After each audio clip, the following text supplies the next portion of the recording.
31st, 2021, December. We are live at the Civic Space TV. First, we want to thank all of you who have been a part of this channel from where we started up to where we are today.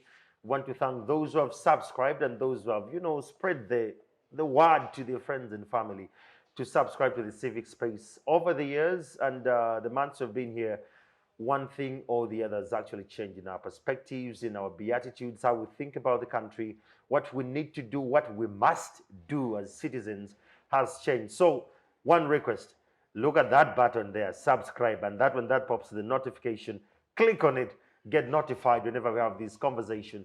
My name is Andrew Kyamagero. Why I came last for this year to actually host this civic space is just to thank you, because I've always been an advocate of our civil rights at the different layers.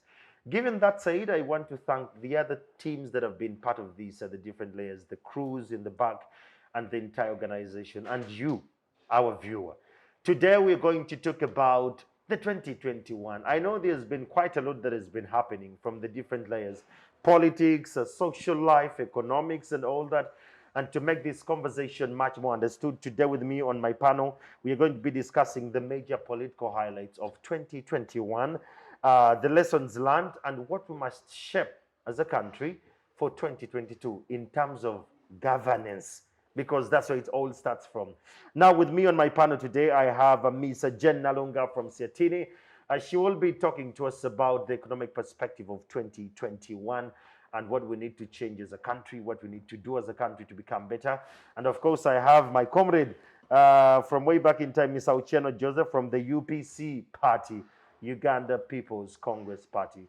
What can I talk about Ochieno? I mean, he has done it all. I bumped into his name when I was in the UN. I bumped into him in Al Jazeera, CNN, and he's here at the Civic Space TV. So be ready to tap into that. And I have Sarah Bireete, who happens to be the Executive Director of Center for Constitutional Governance. She will never keep quiet until governance is at its best. So she's here to equally share from that. But to balance the boat, again, we have Mr. Awich Polar, the Director, External Services, and he's going to be telling us the NRM, New Year's political context. We need to understand why NRM, because he is with the NRM, and possibly where our lenses have gone blur, the NRM lenses are quite clear. We'll share that. Good afternoon, ladies and gentlemen. Good afternoon. Good to see you, and it's an honor to be part of this end-of-year programming and conversation. I'll start with Jen. Jen, what were some of your key aspects this year that really took your attention and you're like, wow, I didn't see that happening, but it has happened, and it hit us so bad economically as a country? Okay, thank you so much, Mr. Kyamagero, and good afternoon, viewers. Like you have said, I'm so passionate about trade, about the economy, and I'm just going to talk about that. Please. You know, when we talk about governance, we most often go political, but also we are experiencing a very high democratic deficit when it comes to economic governance. You know, this country, it's politics without looking at the economic governance. What struck me most, just recently we had all these issues with Kenya, you know, our eggs and, you know, the eggs, the maize, and all that, the trade wars. Regional trade is very, very important because that's almost from the domestic market to the regional market. That's the launching pad. If you can't trade with Kenya, how can you trade with Europe? It will be difficult. But when you look at what amazed me is that we have handled our regional trade. You know, we have these wars, but recently there was a delegation which went to Kenya, and it was headed by the Minister of Agriculture. You know, we have been here discussing about structures. The whole issue about Rwanda, about Kenya and Uganda is an economic issue. It's a trade war. But it's the Minister of Agriculture who went to negotiate those issues. And for me, I thought this was an oversight. Okay. So I ideally, who should have gone then? It's a trade issue. Minister of Trade. Minister of Trade and markets are negotiated by the Ministry of Trade. Indeed. Yes. So I get a phone and ring the Ministry of Trade. And I say, this is a trade issue. Said, no, you know, this was a special envoy. Directive. A directive from above for the Minister of Agriculture to go to Kenya. And they picked some few people from Ministry of Trade to be part of the team. But the head of the team was from Ministry of Agriculture. And for me, this is a mismanagement of the economy. As long as we don't put our trade right, we are not going to put the economy right. Okay. And for me, it really struck me. And it goes to what we are discussing here before we came on the air about structures. If we are to do trade, let us do trade and let us facilitate the Ministry of Trade. Today, Mr. Kyamagero and viewers, we don't have any commercial attaches. That's true. We don't have them. Yeah, we have many security attaches. Exactly. And God we knows don't. But recently, when there was this expo in Dubai, we spent a lot of money sending people there. You know, a lot of money. And you wonder really, if we have these commercial attaches, if we want to trade with China, have a commercial attache in Peking, and that person will do that job. Just there, Jen, Awich, do you really want to engage in this? Because one, we're talking about structures earlier on, and you're very passionate about structures. You agreed that you used one structures to achieve a personal goal, which you did. What she's talking about, why are we making directives? Why can't we allow structures to work, especially in the NRM?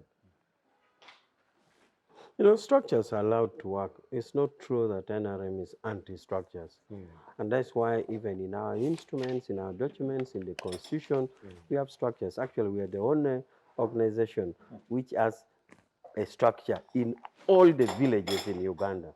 In all the villages. Political and if you want structures. to know, you can even, Structures. yes, you can even see that every village in Uganda has a yellow bicycle.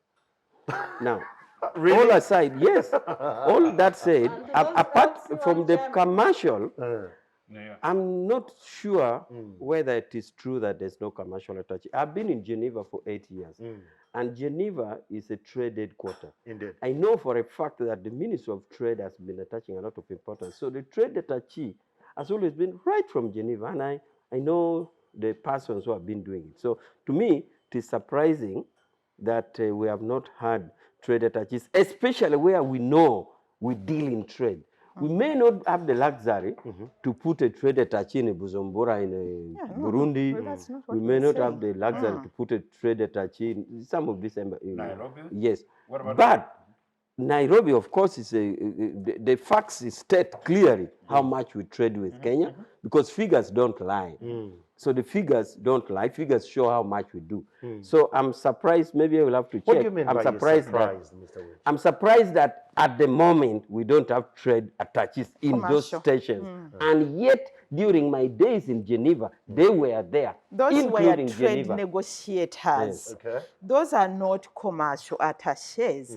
Geneva office is about negotiations in the World Trade Organization. You know, so because even to bring it to context, break it down for the viewer and maybe Mr. Awich to understand the context of the trade attaché you're trying to refer to. Because you see, commercial attaches do commerce, do trade.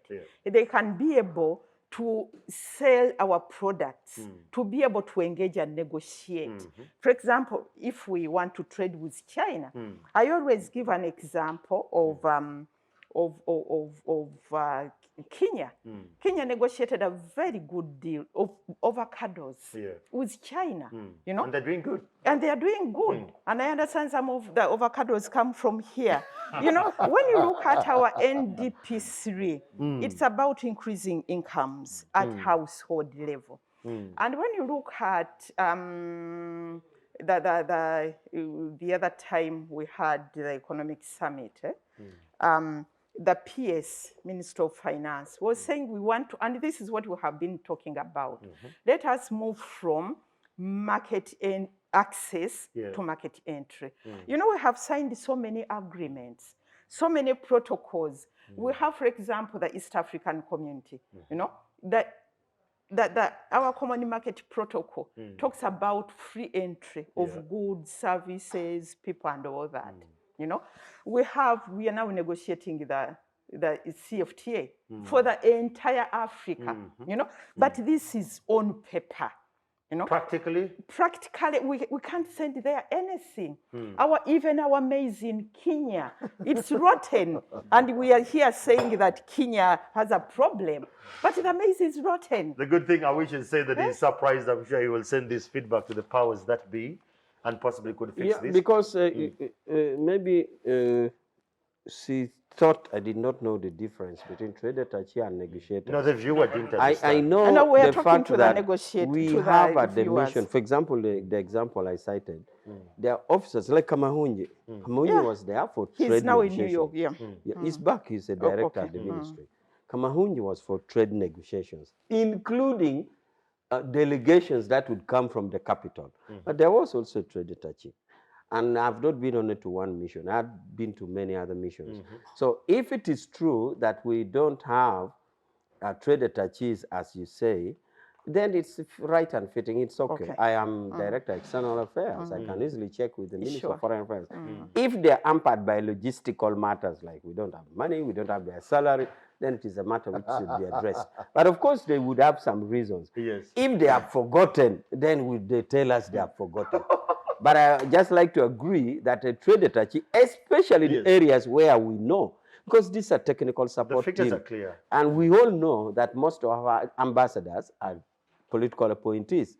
He may not, or she may not quickly address the matter of trade, which is a day-to-day occurrence. So the idea of having a trade attaché is important to all of us. I don't think there's any debate on that. Okay. Thank you so much. Coming to you, Joseph. With all the chats we've had this year on this civic space, even beyond these, I've read a couple of your articles this year. You came out bare knuckles. I don't know what happened to you. Maybe you saw the light and you decided to go bare knuckles in your writing.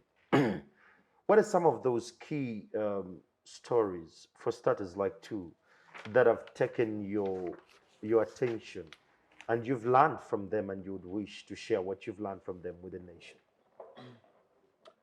I'm not quite sure that there is anything specifically new about my perspectives to our national polity and to the events and the issues that I actually do write and engage in.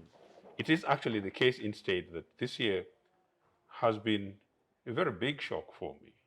That to the extent that I did not know that in 2021, we would see the kind of things that happened to us in terms of elections, in terms of violence, in terms of bombings, in terms of intimidation of the opposition, in terms of the shrinking of the civic space, and particularly after the shock of last year, leading to the elections, in which I thought that if and when we came into this new year and we successfully went through an electoral process, and an electoral process which allegedly, in this case perhaps, granted an incumbent Mr. Museveni wins.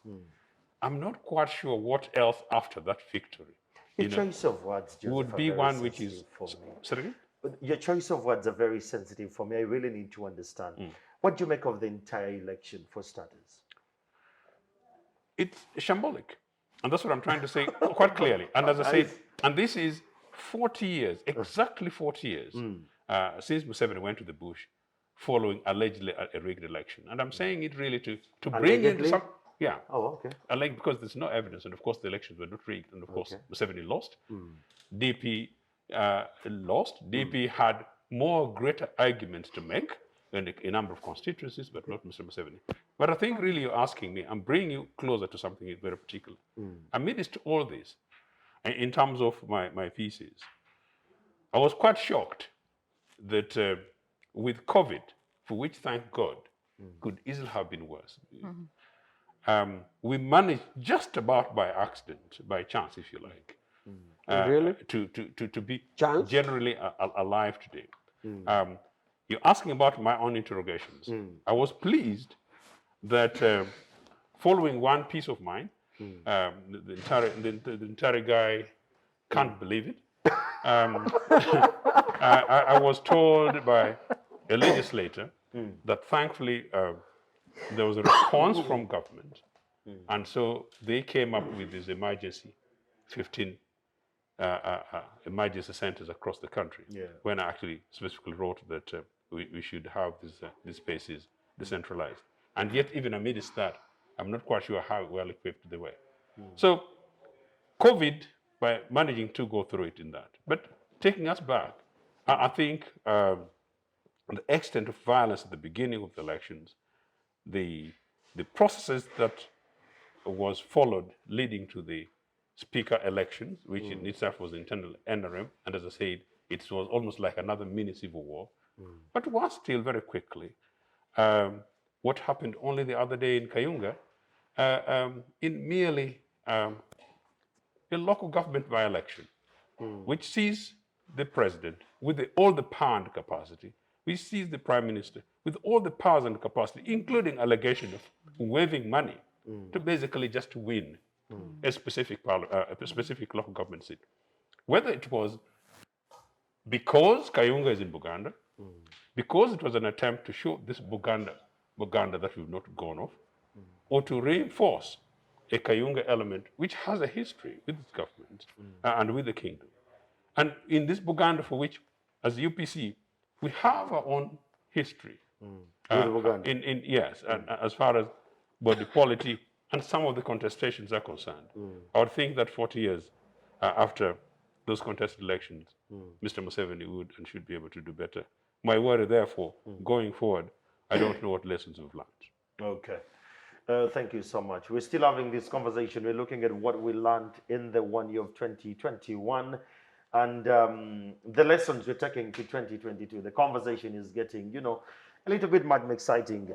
Sarah, you've been at the forefront of this before the elections, even during the elections when the internet was shut down, you came up vibrant about these. And you've relentlessly kept saying that we need the civic space free. People need to speak. Up to today, there's some NGOs and CSOs that are still under lockdown by government because of God knows what, because the government has not clarified onto why they're still doing so. So, with your lenses, Sarah, what do you make of 2021? It has been a turbulent year. God help you. Because the lenses were everywhere. Amen. Yes, it has been a turbulent year. And if I may refer to some quick data of how we scored the world level. In terms of the World Freedom Index, we shifted from 137 position in 2019 to 142 position in 2020 and 151 position in 2021. Oh, Yes, this is the World Freedom Index. Specifically, so what does that mean in context for our viewer to understand? We dropped in freedoms? Yes, and Uganda is classified as not free. The World Freedom Index of 2021. It's a world body and anybody can check how it's done.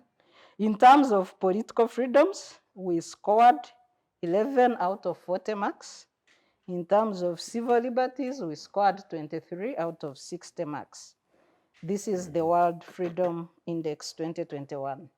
The Global Early Warning Mechanism, the International Crisis Group, has classified Uganda as of November 2021 as a deteriorated situation. These are global statistics. That's the word they use, deteriorated. Yes, and it's in red. So, in summary, we have a deteriorating human rights record, growing authoritarianism, increasing reliance on security responses to political problems, as evidenced in Kayunga by-elections, and our January 14th election, where the National Tare Center in Chambogo was only free for security chiefs, including prisons, as if they were people to be arrested. We have increasing discontention politically and economically marginalized communities. We have the youth budge, economic stagnation due to COVID and increasing school dropouts, and increasing unemployment rates.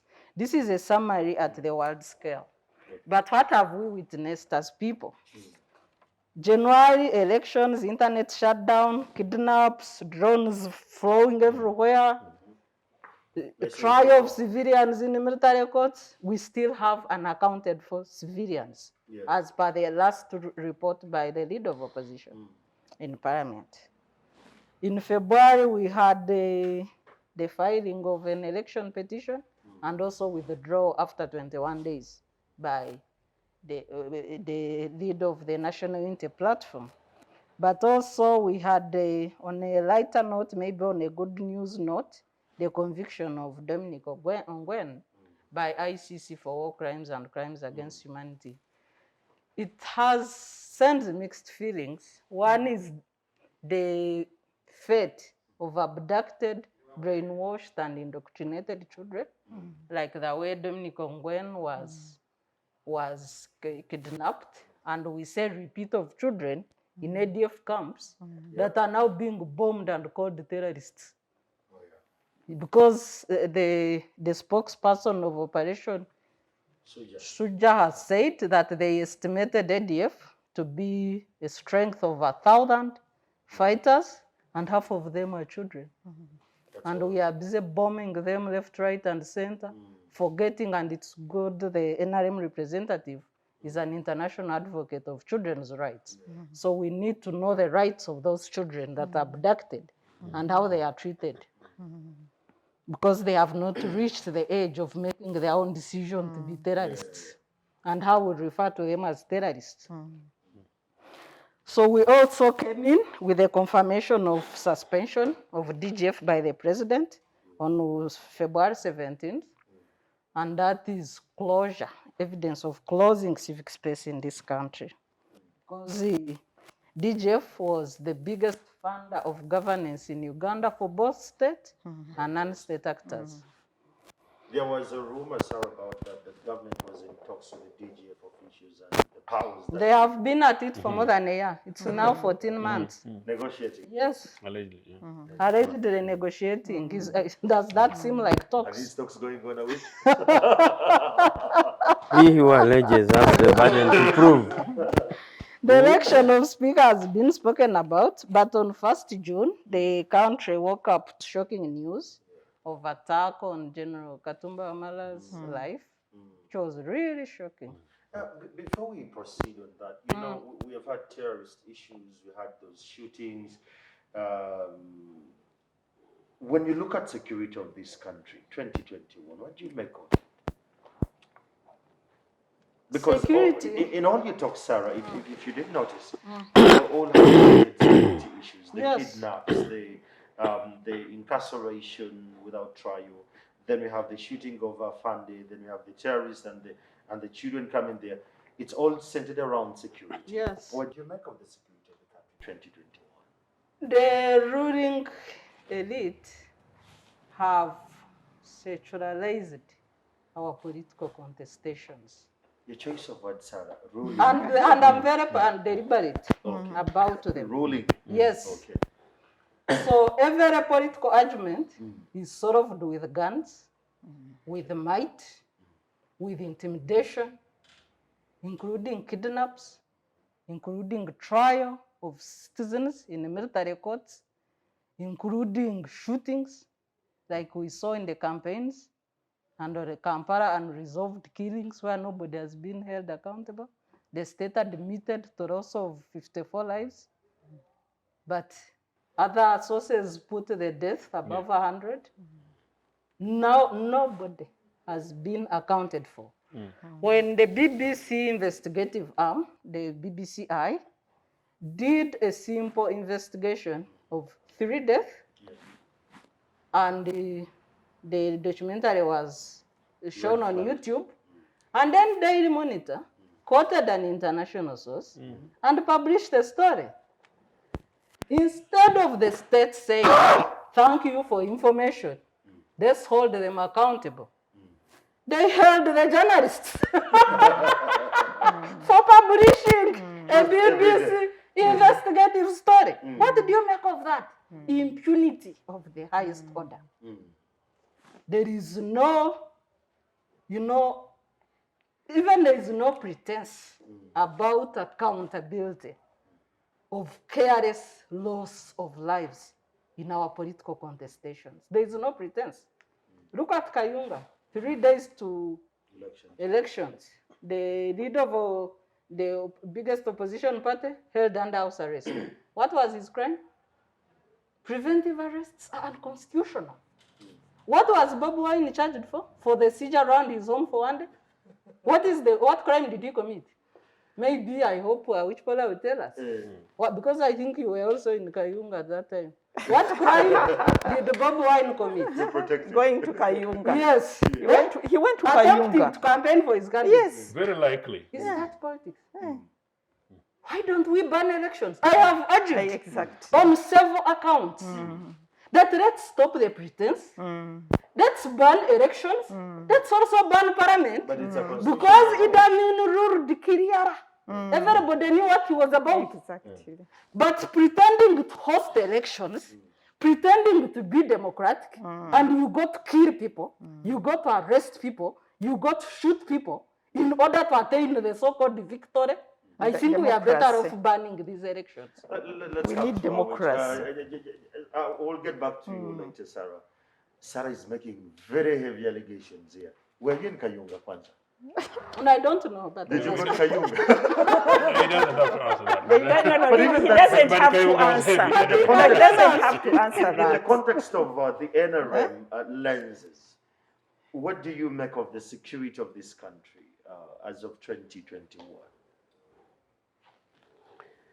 I don't know whether we'll have an opportunity to say my other views about 2021, because now you're asking me to do on the security. You have the entire time, but let's start with security because that's where it has come from. We don't need it to first go down. Security is basically defined or referred to as the protection of lives and property of the citizens. So any person in Uganda, even if he's a foreigner for that case. Now, we can therefore judge the mandate holders from that perspective. If you hold the mandate of doing that, have you done it? On a fair scale, the protection of lives and property has been done. From the loss of life and the loss of property, it has been protected. And that is basically when we talk about security. Now, we have also, of course, had interventions or negative interventions where we have the bombing as alleged. That is the non-state actors going to or violates those rights, the right to property, right to life, which the mandate holders, the state is supposed to protect. So it has been tried. From all the corners of the country, there has been serious attempt to protect lives and property. The isolated challenges has come from Karamoja. Karamoja, the protection of lives and property has been quite challenging because of the way the gunpowder system revolves around in the community. And there has been deployment to that effect to be sure that no unauthorized persons hold the gun, which threatens the lives and property of another. On deliberate attempt by the state actors to violate rights, because we have always been talking of violations of rights. Do the states also do it? 2021, from the election time to now, of course, in the management of society, especially in management of community in terms of riots, in terms of law and order, we have had challenges where state actors, some actors have exceeded their role. Excessive use of force. Yes, and Sarah believes that nothing has been done, but we have precedents in this country where the police courts have charged the particular officers the military courts, the court martials and other courts in the military, have charged officers. Now, somebody says maybe this is a show, but I would like to say that convictions secured in these courts, people are taken to civil prison. The army doesn't have a prison. The police doesn't have a prison. These guys serve in ordinary prisons. And also, apart from the spontaneous reaction that it is that how about institutional measures in place? You have the Constitution. You have the other laws. Especially, there is a law called the Anti-Torture Act. The Anti-Torture Act, we know that laws are made by government. It is government which puts the white paper and the procedural aspect there too, until passing and assenting to it by the president. This act provides that if a soldier or a police officer in the execution of his duty tortures a person, the defense of the Attorney General no longer stands. That I did this because I was doing the work of government. Therefore, go for Attorney General, not me. It comes for the individual. So it comes for the individual. All these attempts to be sure that really as a government, you may not be everywhere to protect the muzzle or even the force of every state actor. But if you put a broad systems in place like the Act and the courts there. Do the systems work then? They do, because many people have been victims. But for it to work also, it needs the victims to come up.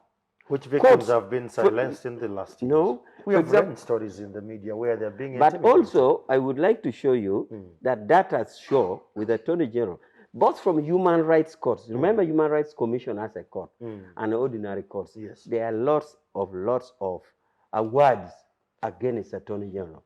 Now, if these systems were not working, where are all these millions of awards coming from? So if you feel the rights are violated and you go to those institutions as a complainant, as a victim, we would therefore judge in how these courts throw you out arbitrarily. Then we would say, look, I went to this court, I was thrown out arbitrarily, and therefore the state must have a hand.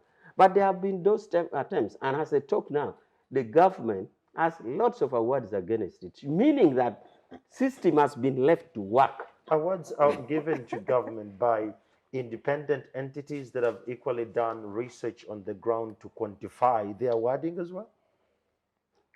Yes.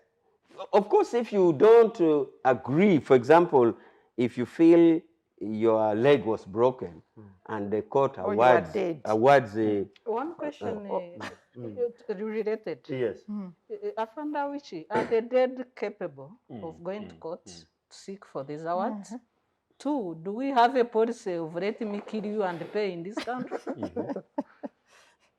Of course, I start with the last one. There's no such a policy, let me kill you and pay you. I just know you are asking it as a joke. But it's true. We have seen police officers. There's no let me kill you and pay you. We have seen it in the last year, Yes. where some Ugandans were killed by what was termed as stray bullets from the security. And we saw the IGP, we saw the deputy IGP then going to families with envelopes that government is saying, let this cover up for now, but we are very sorry. And that's where she those picks are it. just burial expenses. Those are burial expenses, not payment. Yeah, in the real. Could the we have sense of avoided the compensation. burial expenses? So that was. over So, life? but all the same, whatever happens is not like let me kill you and pay you. No, that's why I took it as a joke. But on the issue of whether or not the dead have rights, Sarah is a lawyer herself. These are areas of the law, whether theoretical or actual, is that if your husband is killed and you feel it's a violation to your rights because he was a breadwinner, Is he just a breadwinner?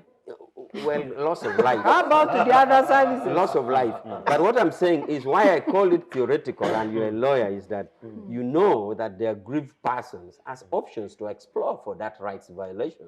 And there are losses that are you're not not saying that the compensated dead in terms comes of from money. the dead shoes on his own, but there are legal provisions that Sarah knows that when somebody is dead, somebody takes up an action for that death. Okay. Let me just very briefly, if you don't mind, really. Just a slight build onto that, because I just want to make it clear that is it the case then, Awich, that if a police officer perhaps kills somebody, the burden of responsibility in this case under this NRA state is that it's up to the family to take this matter up?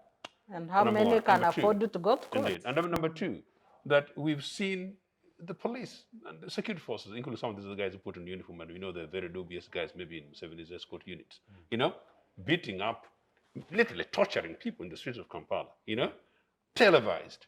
The Museveni is possibly watching on television, you senior directors in the particular posh corners of your office.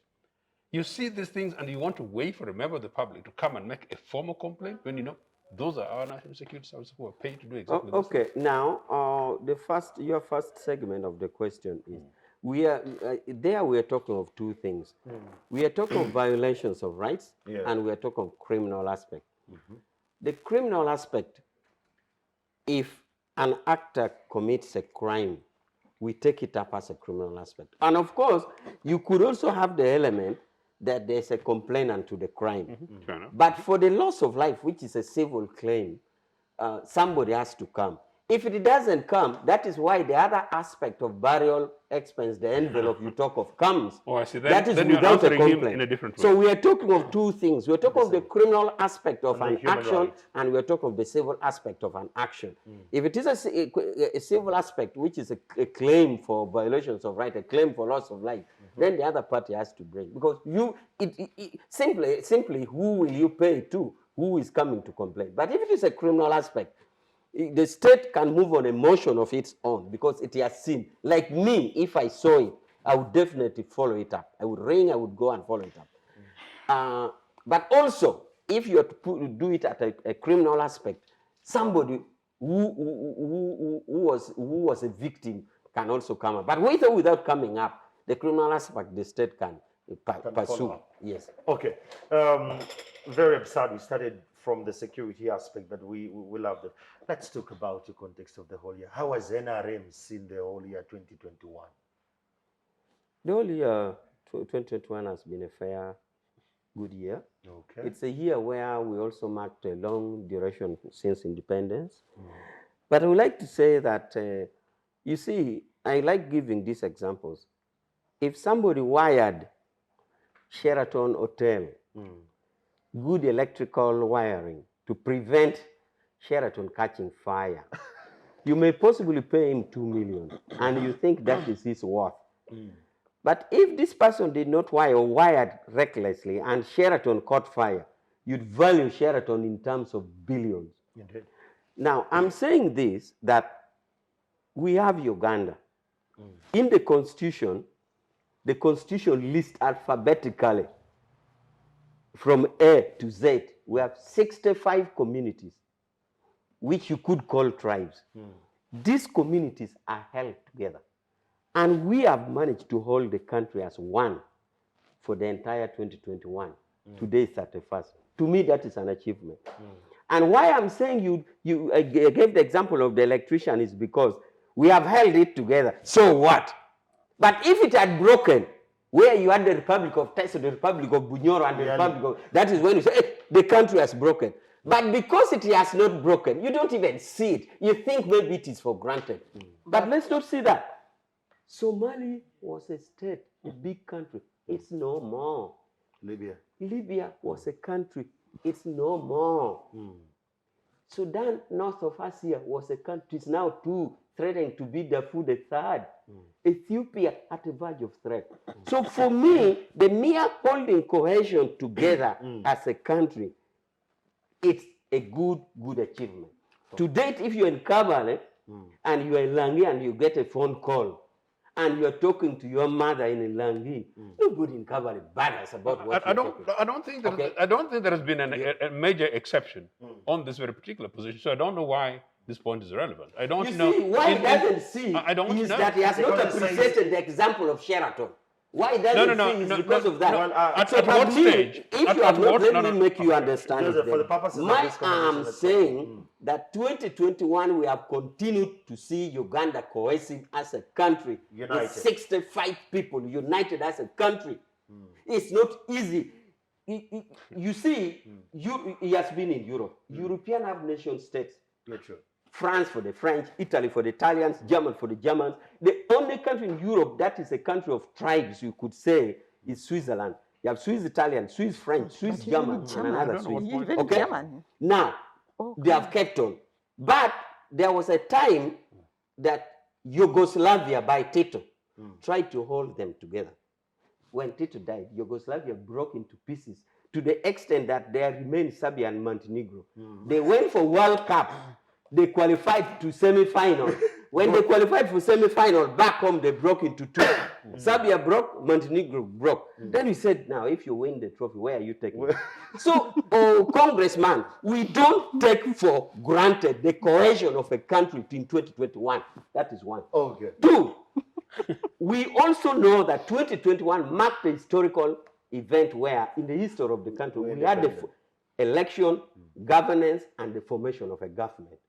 A new government was put in place. Election. From the presidency to the grassroots.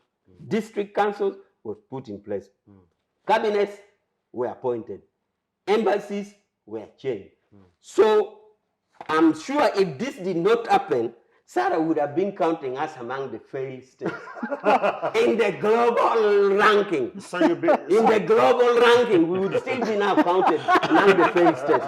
But here we are with a functional government, with a cabinet. Yes. Before you conclude, the way you're using the word global ranking, you've sounded it thrice. You believe Sarah thrives on external data to prove that we're a failed state? Actually, not only thrives on that, but she picks the negative data. Maybe you can get us the positive. Okay? Yes. She picks the negative data for the global. That is a director which... we have had the country as one, Yes. and we have had a And we want to thank you for that. We're just going to take a break. The conversation on the civic You space should still get going us on. the positive global And data. when we return in our next segment, we're going to look at the global rankings where we have achieved as a country, positively as a country, and the lessons we are taking in 2022. We'll take a break for now and we'll be right back. On my side, I have Jen Nalunga from Seatini. I have Joseph from the U.P.C party. And we have Sarah Bireete, the Executive Director of CCG. And we have Director Awich from the NRM. We'll be back shortly.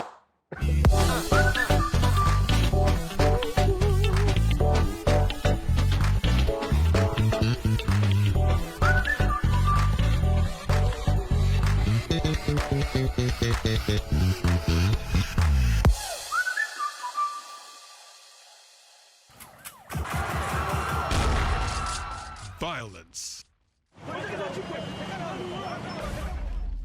anger and hatred, misery, loss and pain. No, this shouldn't be the situation after elections. Fellow youth and Ugandans, now that elections are over, it is time to embrace our differences in opinion, political affiliations, and other issues that tend to divide us. We need to refocus on all the things that are beneficial to us, our families and friends. It's our duty to restore peace in our communities, and even as we participate in democratic processes, it's important that we do it with dignity. Say no to post-election violence. This message is brought to you by Center for Constitutional Governance in partnership with Action Aid Uganda. My name is Andrew Kyamagero Muntu. My job is to host these conversations that are transformative in a way to change our mindset and context and perspectives of our country. Today I'm very honored. You saw in a very first segment how heated it was. Director, which is still the man standing, and we're still talking about as he nurtured the likes of which from our generations that will stand and defend the undefendable. It's a conversation. We're talking about what we learned from 2021. With me on set, I have Jen Nalunga from Seatini. I have Joseph Ochieno from the Uganda People's Congress. I have Sarah Bireete from the Center for Constitutional Governance, and I have Director Awich from the NRM for purposes of this conversation. And you and I, please keep dropping the comments on this video and let the hashtag go around. Let people know, your friends and family. share with them this link, let them be part of the conversation. So what did we learn, the goods we're taking in 2022? The first segment was a lot of they said, he said, you didn't do this. Okay, now that is all done. What have we learned? Jen, going forward in 2022, what have we learned and what can we do better as a country? Now, this is the conversation I love because it's solution-based for the country. Okay, it's solution-based, but maybe I want to go back a little bit Really, to the Jen? to the issue which because it's related to where we are going to go. In a minute. Yes, Sarah raised a very, very critical issues and very figures, and Comrade which is saying figures don't lie. I think he agrees to that. About the word freedom index. And the figures have painted a picture of insecurity, of intimidation, of violence, of impunity.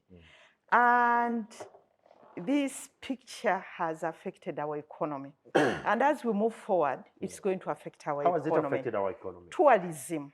Nice. People don't want to go to places which, you know, why should I come to a place? Because when you are going to for holiday, you pick and say, oh, Uganda, what are they saying? I say, don't go there. But Sarah, do you believe that at times we have wrong propaganda about a particular country, yet the end goal is totally different? Do you believe in that? It is. But when you look at what's happening, it isn't just the figures.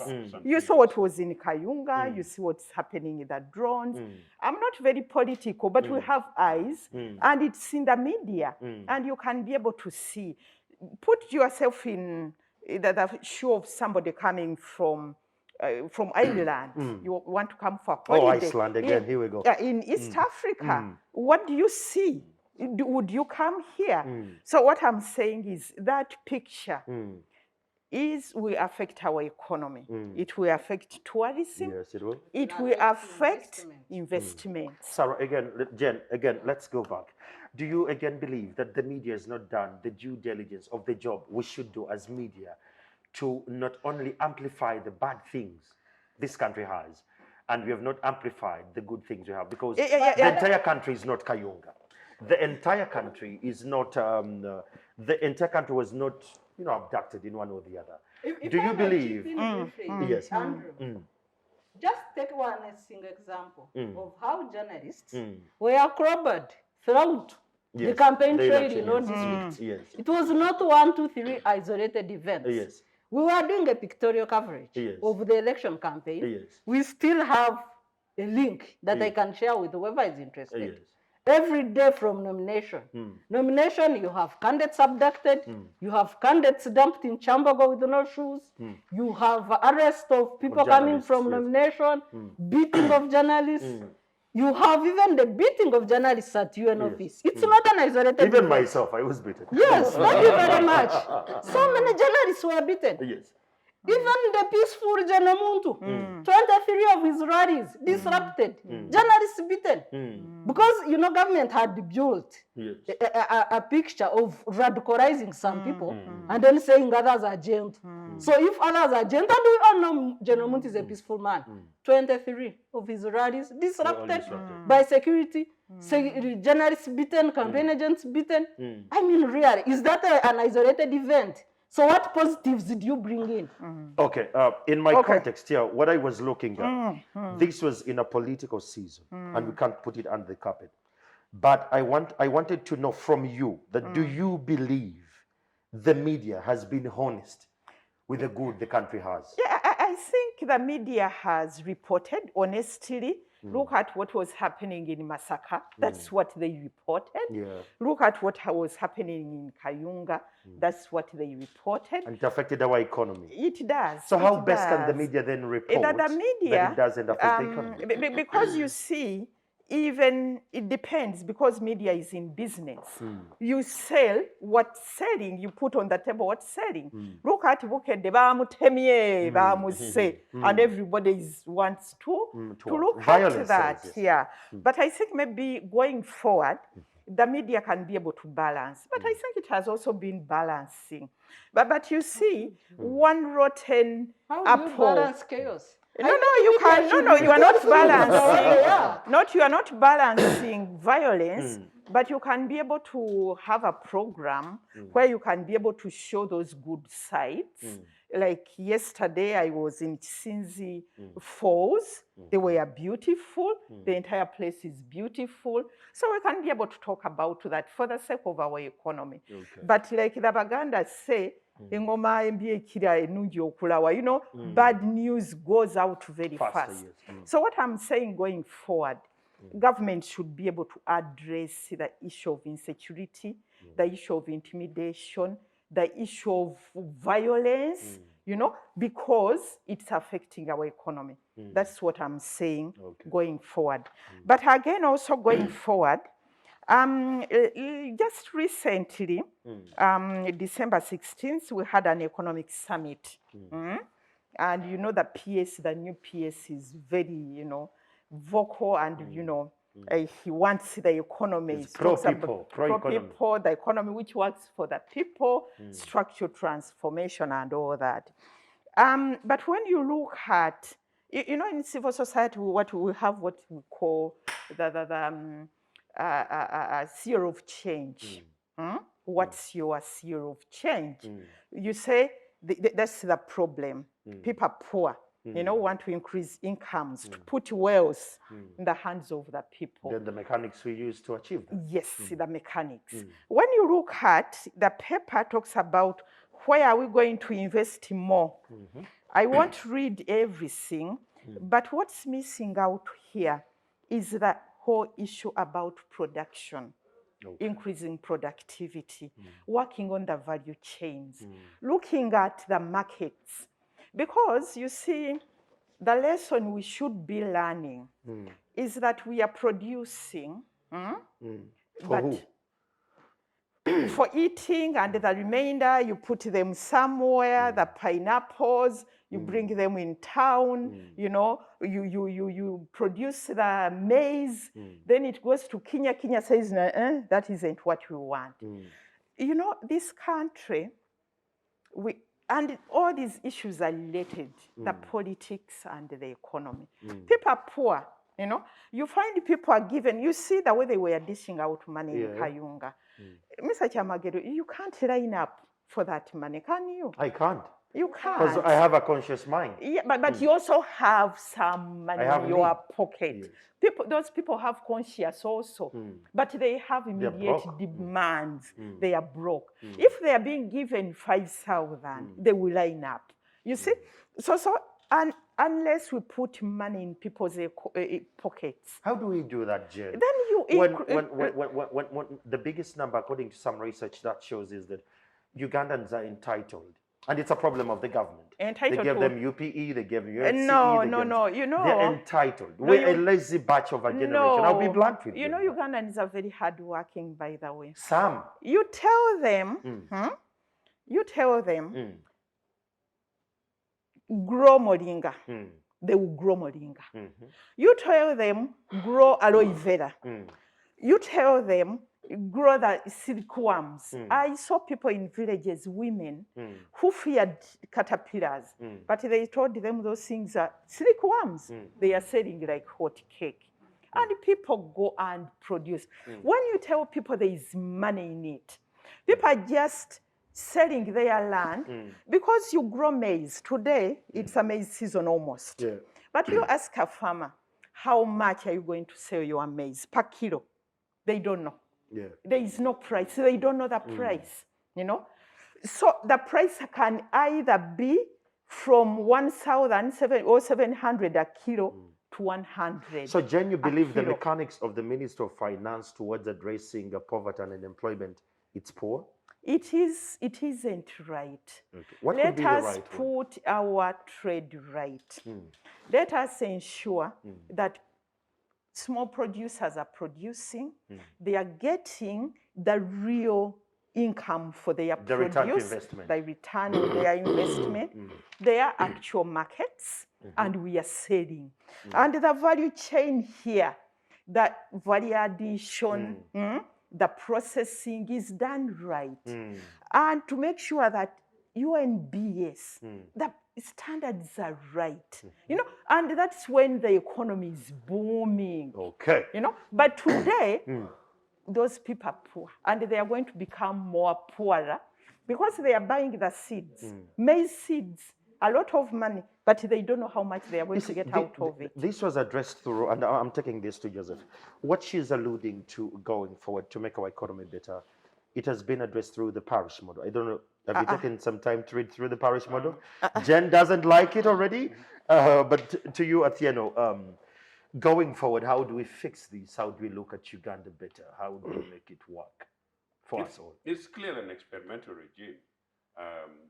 Come on, Joseph. And one of the reasons why Joseph, you're using very brutal words, experimental regime. No, I am being as precise as I possibly can. And actually very conceited to try to be as fair to NRM as possible. Yes. But really, because the people I love the most is this country and the citizens of this country, and particularly the youth of this country going forward. Yes. We cannot pretend, so we can't hide. So in their interests, we need to say that. You know, some of the issues that Jane was alluding to, it's not political at all, it's just a bit brief history. Yeah. Uganda National Congress, founded in Luweero by the Musazis, you know, the building of the Uganda farmers' movements. This is way back in the 40s and the cooperatives and all. The focus was primarily basically that, because you asked her, how do you put money into people's pockets? So it was this, you Africans, grow what you've got to grow, we shall support you in that process. We shall give you inputs, we shall give you implements. Later, actually, we went through the cooperatives. We shall guarantee you fair prices. Yes. We shall guarantee you storage. There will be a certainty. There will be storage. There will be a validation. You know.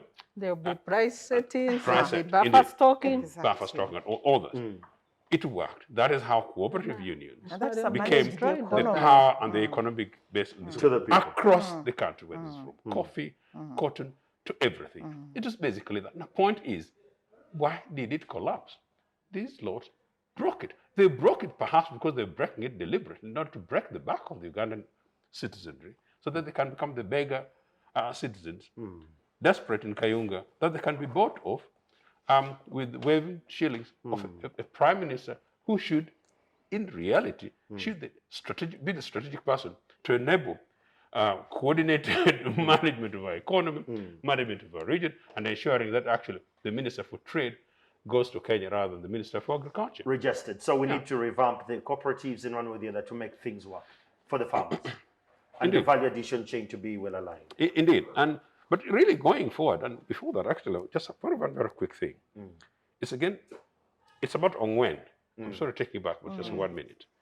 But it had mixed reactions. Yes, It's okay when you and comment. it's because of the children element that Sarah was talking about. It's a fundamental rights question, considering the fact that we're in Congo. And the figures that Sarah talked about, actually, I wasn't sure about, I hadn't heard about that 1,000 figure number. It was said by the spokesperson that was of said the by the- operation. Yeah, I missed that. NRA, these guys, you know, they used children in Luweero. These guys used children in Luweero. We saw them. Kadogos, below 10-year age, in the space of Kampala. One. Number two, child soldiers' introduction in northern Uganda was actually not an LRA, because LRA was came in after another organization. You know, so the NRA guys went there, basically children who went tortured and humiliated the citizens of that end. Number two, but number three, part of my concern as somebody who campaigned for helping to end the conflicts in northern Uganda was that it was wrong that the ICC looked at LRA and did not look at NRA. So in my opinion, this was generally a very, very partisan process, let alone actually the primary fact that actually both Sarah and Awich have generally made, that this Ongwen was basically necessarily a child who was being coerced. You know, so a combination of factors from that point. But what am I saying? I'm saying that if we were to go ahead and create a situation for genuine healing of this nation, to make sure that there's a guarantee that next year, the country that Awich talks about, in which we all go together, we're not broken and no sense of feeling that them versus us. These are matters that should be reviewed. So I never celebrated the Ongwen thing because Ongwen was a manifestation of this. Now that we've gone to Congo and we've done exactly the way we're doing it, with that even accountability, it means that we actually even risk a lot more going forward. So I hope that is dealt with. But finally, on a good thing for me in Going this forward country, as a country, for what you going say? forward as a country, I picked it up from Uganda Medical Association's intern strike. Oh. That these guys attempted and successfully managed to coerce Museveni to release some money, part of what he had actually promised these guys over 5 years ago anyway, shows, and these are junior doctors, shows that when you're organized, when you're structured, when you're focused, when you insist, when you use the power of your labor, to resist or to deny and engage with the government, you get yours. It should not necessarily have happened that, in that. It did not necessarily need to wait for that. And under U.P.C government wouldn't happen that way anyway. But I think going forward, we should know that our nurses and doctors and teachers should not really beg. They should not really put down tools. Amid COVID, put down tools first before their money is given. We had a conversation in which Sarah, don't intimidate us. one of the leading guys at the negotiations, apparently seated with the minister in the negotiations, the minister sat back. One of the monies that they're being told did not exist. The guy picked the phone and called, and money was sort of wired. So money that existed in between Those are the ministers structures we are existed. talking about. What basically is going on? Yeah. This country needs leadership. That leadership is really not about a structure, one-man Museveni, because we are not going to get it from here. Yeah. It needs an emergence of ideas and thoughts, where Ugandans begin to think that, look, there is more to this country than individuals and personalities. Joseph, now this brings me to my very last question. Do you think Uganda is in a crisis of leadership? Oh, totally. Thank you. Coming to Sarah, we are winding up the year. What should we take with in 2022? What can we work on as a country? Something that we possibly need to heal and to forward think as a country to make this country great. There are key elements that should be balanced for any state or nation to develop. To function well, yes. There must be a stable economy with stable security. Our approach to security is a hardware old mentality of I have a gun, AK-47, I can shoot. Come on, anybody can learn to shoot. Can you look at security beyond shooting? Can you look at security in its totality, including a functional economy, which is a component of security? But we don't do that. We just look at the might of a gun.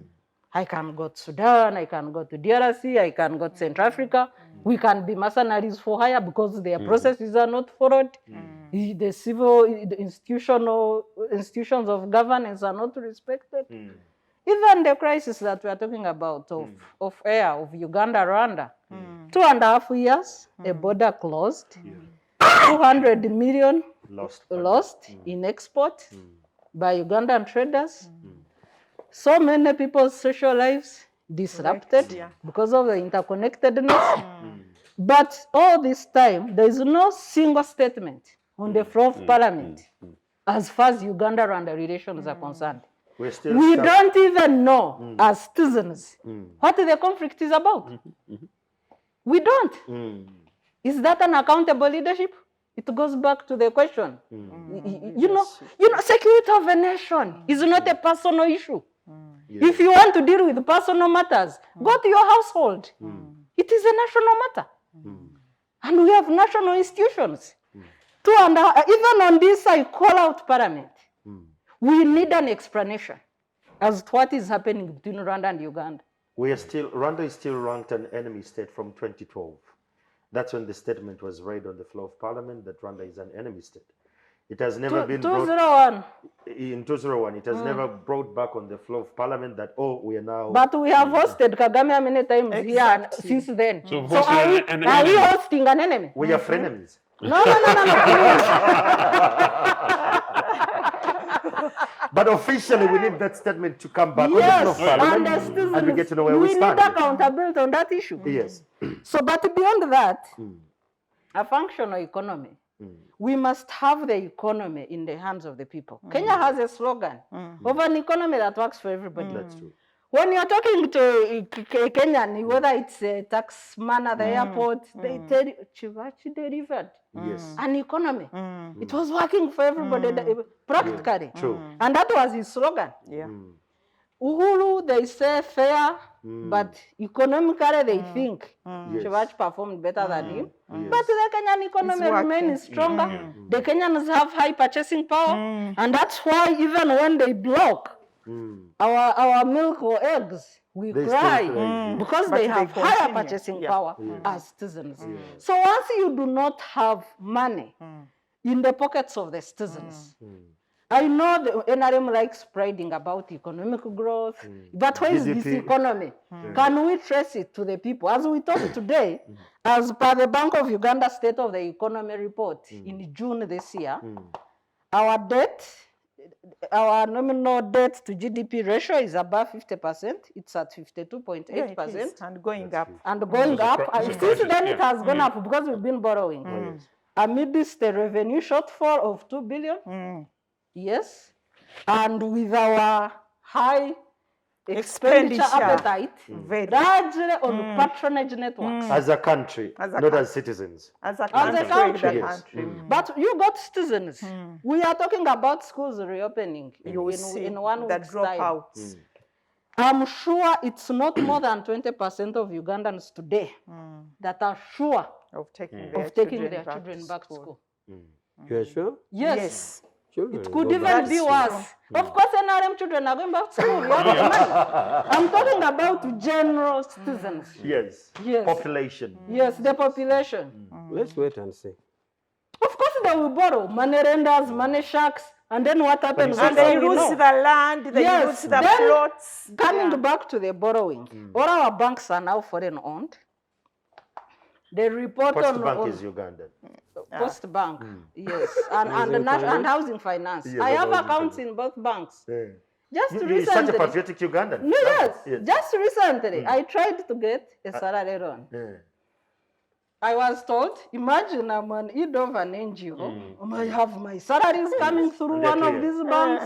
I was told the lending ratio on a salary loan is 18.6. I was like, imagine. okay, that's high. So as I said, let me think about it. So when I sent my accountant to get the documentation, I said, oh, no, actually we had made a mistake. Eh? It's 25. Ah, Oh, yes. God. Oh, God. I said, okay, no, thank you very much. I'm not interested. Thank you very much. I will wait. So that is the challenge. You know, a salary loan is a risk-free loan. Yes. 25.6% interest. Now, what about that for is farmer? leadership deficiency. So when you go to normal borrowing, commercial purchase, you've seen how banks are confiscating people's properties. It's a crisis. The estate agents has collapsed. True. You get money for your apartment to build and whatever, you are building for the bank. You are better off not completing. So, and Sarah, how struggling do on we your fix own. this going forward? Yes. So we got our economy, took advantage of the structure adjustment programs in the 1990s. 86, 1980. Privatization, where all the properties built through previous governments, especially U.P.C. What we thought we delivered to you. including the coffee marketing board with its structures countrywide. Uganda Marketing. Railway. Yes, Uganda Railway, UCB. UCB. The regime took advantage. UTC. Uganda Dairy Corporation was sold for $1. Yes.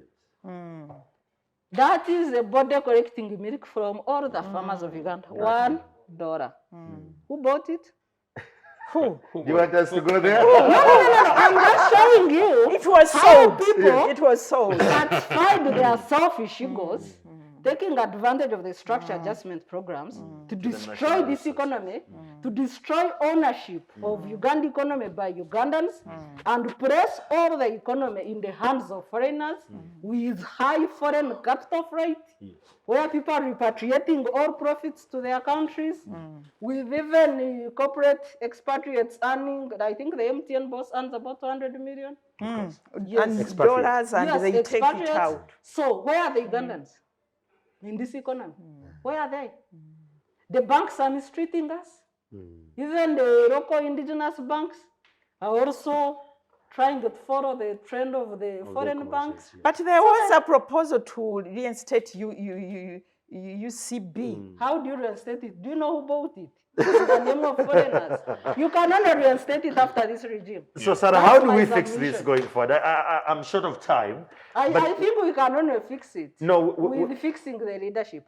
Okay. Yes. So once we fix the leadership, all this will be done. We shall rework the economy. So the leadership comes with structures, functional structures, correct? The leadership will come with the new ideas, Yeah. with a purpose for putting the economy in the hands of Ugandans, where this regime took it away through their selfishness. Thank you. That is Sarah Bireete for you. Now back to the Director External Services. Director, these chaps have made allegations. They are not allegations. They have their facts. God knows Yes. them from where. You had statistics again from Bank of Uganda and all. Yes. But just to bring you Not closer, foreigners this time. in Zambia yesterday, I don't know whether you followed on Twitter, the president went and they did something to do with oil in their country, and they said they didn't need subsidies on oil companies, especially the external companies, and the idea was to help the country children to go back to school without paying school fees. And yesterday he tweeted on quote, he said, and this is what we meant. Now every Zambian can go back to school without worries of school fees and all that. Going forward in 2022, what is government's plan, especially to address the issue of education, given that most schools are not going to allow students who have not paid 90 or 100% payment to go back to school and the likes? Thank you so much. I thank the Zambians, although I have not cross-checked the facts, but I should have no reason not to believe in what you're saying. I thank them so much. I know they are strong Pan-Africanists, and the good of the people of the Zambians is good for Africa. Now, I'm alive to the question you have asked, but I like to pick from the point that Sarah says to fix all this that they say is wrong leadership is to remove Museveni. No, my job as a moderator is to bring the facts as they are. Yeah. She didn't say Museveni. She said we need a change of leadership. Once we fix leadership, everything will go back to normal. Maybe I take 1 minute or 1 second to ask, sorry, back to Sarah. Please. Who is leadership and what is leadership? What are we changing in practical sense?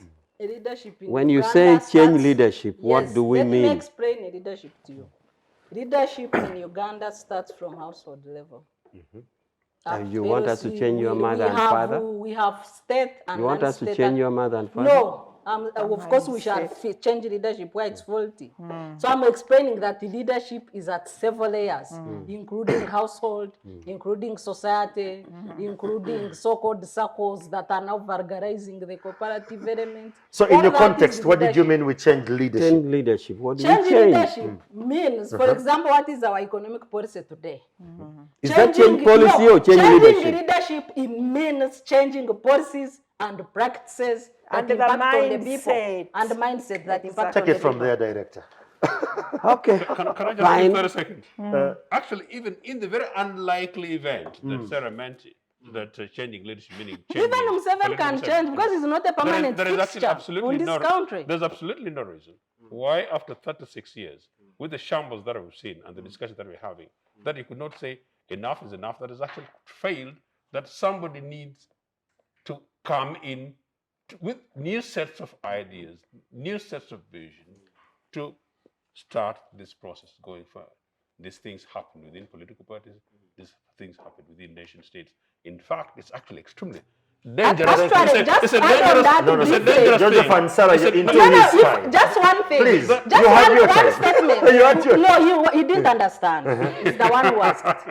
So just to emphasize what Joseph is saying, Mwalimu Nyerere, when he agreed to a shift Yes. to multi-party politics, Yes.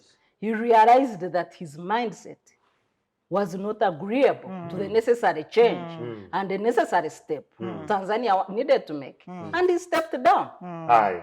Yes. Afan. Fine, I throw it back, change leadership, change policy, change leadership from a Mindset. head of a family, from changing head of circle. Well, But I a said lot of of confusion there. But I said of But state. if that is what I know in the Oxford Dictionary, if you punch in and check what is leadership and what it amounts to change of leadership, we really can see what we mean. But what I wanted to say, I don't want to run away from that either. But I'm saying You that shouldn't actually. this 2021 provided for an opportunity for the people of Uganda to change leadership. And indeed, they changed leadership. They either took back the one they wanted or removed the ones they didn't want. For example, as a party, how comes that in the entire central region, what would have been our leadership, party preferred leadership at constituency, we lost all. So if there's an attempt on change of leadership, even if it means a change of leadership in as far as Museveni is concerned, the constitution provides for measures, the national constitution. For us in the party, the constitution provides for means of doing it. What So is we are not NRM's fearing, economic policy so for we are 5 not years? fearing the debate on change of leadership, like Sarah fears when I throw it back to her. No, I She don't ran fear. back to change I of don't family fear. leadership, family circles leadership. Leadership That is was at all paradise. levels. No. But the congressman was more firm to say, even that we want the change. But I am saying, if that is the case, 2021 itself was a litmus test for change of leadership, in that the Ugandans were thrown in place, and 59% said the contrary. Using the power of the gun. The 59, if that was the case, there were again avenues to contest that the 59% you're saying is not correct. What was the avenues? What there. avenues? People went to court and they pulled it out. Maybe that is going it. to So the now, bush. for leadership change, also gonna the say. constitution provides, our party constitution provides for that. So if there's change of leadership, for us, unlike Sarah, we're not advocating at a family level. It's a God-given leadership. Sarah says you can change it. No, we don't. But leadership for political reasons is that. Now, I hope I have time. I want to comment on one thing. There has been back and forth about children's rights, armed conflict. I am an expert in this area. I just want to cut short by saying Uganda is a signatory to an international instrument called the Optional Protocol on Children and Armed Conflict. The Optional Protocol gives states and non-state actors what to do in the event that children are involved in armed conflict. It provides parameters even in operational areas. So I will check with the operational system and see. But when you're a state actor, Uganda ratified the instrument. When you're a state actor, it shows you how you handle a child that you get in conflict. It gives obligation. Normal international law does not give obligations to non-state actors because they can't implement, but there are also areas to that. So to the effect that the children who are being found in Congo, I should believe, I will check that the people in the theater, the generals in the theater, the general in the operations should know how to handle these children in accordance to the norms, the international norms, the optional protocol on children and armed conflict that your friend Otunu was handling for a long time. But that is the law in place. So I believe that the generals in the theater will know how to do that. The other general comment I wanted to make was the blanket comments, accusation that we make. Of course, all of us would want an economy that runs, economy that enables you to go to a supermarket and buy, or any market and buy. And if we make a blanket comment, it is what actually the international community picks. For example, Ms. Nalunga said, what is happening in Kayunga? Or the drones. I was talking to somebody in the morning who actually told me that if you deny a bail application, then somebody will stay in jail for years. Now, these are very blanket statements that I think as a country, we should really make very quantifiable and packaged statement that we stand by it, that is not misleading. Because if it misleads and leads to the data because the data that Sarah read comes from that. I read also Bank of Uganda. It would be bad for the country. And once it is bad, we are all in Everyone the is system. affected.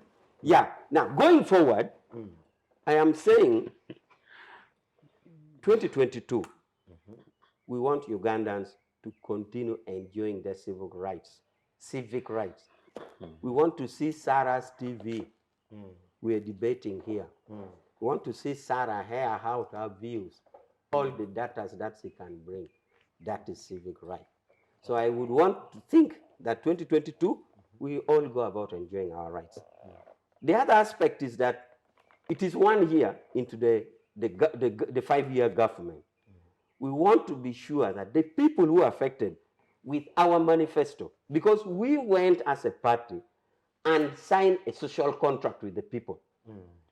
We told the people in a holistic term, from agriculture, to security, to trade, to foreign affairs, we told the people that this is what we shall do these 5 years if you vote for us. Now, implementation of this manifesto is in various corners and norms. Please, those who are affected, don't feel shy to come forward. We even have a free toll line in NRM Secretariat to say, hey, you said you were going to build this cotton ginnery here.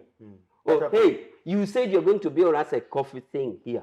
So we want people to come out and tell us, said, look, this is what you promised. How far? On the other hand, I also want to tell the implementing agencies, the governments, that we shall be having periodic review of manifesto implementation. Because it is us, the party, who sign a contract with the people. Now, we form the government to implement. Government is just a technical aspect of our implementation. Only that many eyes are there because the technical people we put there have cars, have salary, have allowances. But the thing is ours as a party. So we want to call upon the technical people to make sure that all implementing agencies will from time to time give us periodic implementation of the contract that we sign with the people. If you can't do it, then we get somebody else to do it. As a party. As a party, because we form the government as a party because we are the ones with the contract with the people. If something goes wrong, if no implementation goes wrong, they ask us. And we can't form you there to do it and you can't do it. So I expect this year that we go about implementing in the manifesto, and we expect both the beneficiaries and the actors to know what we're supposed to do. Well, Can I have one question, please? to the director? On the economy. Given Taking that the it's the end economy of your to the just one people. question. Thank you. The NRM manifesto is championing the parish model or parish development model as a cycle or as a framework for taking the economy back to the people. Two quick questions about the parish model. One is, in this budget, each parish was allocated 30 million for a parish. What can 30 million do? Second is the parishes that don't have parish, the LC2 chairman. Government is proposing to appoint cadres as parish chiefs to usurp the roles of elected leaders of those parishes where the structures need filling. Isn't that usurping the power of the people?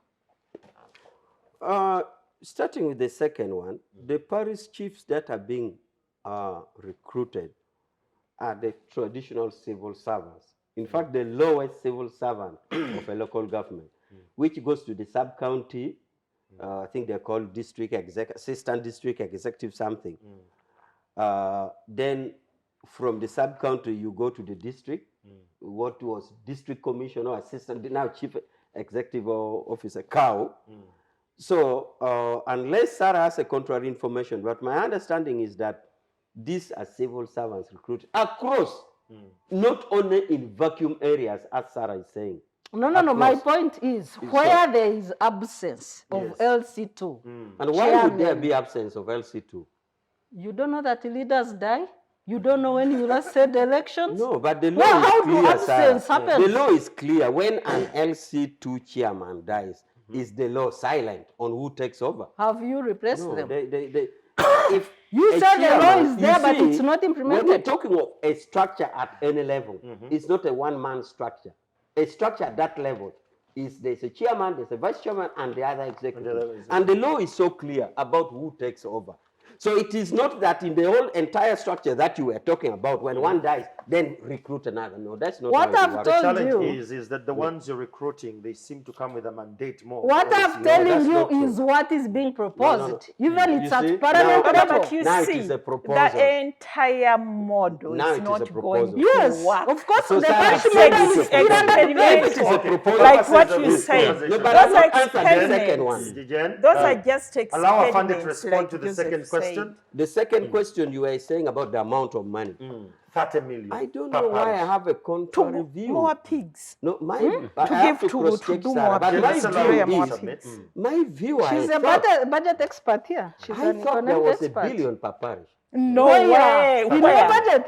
Where? It's 30 million. You are reading Okay, a different I'll document. check and see, but I know there's much more money than 30 $30 million. million per parish. No, there's Good thing that Your we are fund able is to- directly external, so Gentlemen I'll- and ladies, And then because to of do what? time, thank you so much for being a part of this conversation. Like I told you, We needed more me time. and these are the chaps who can have these conversations back and forth and later.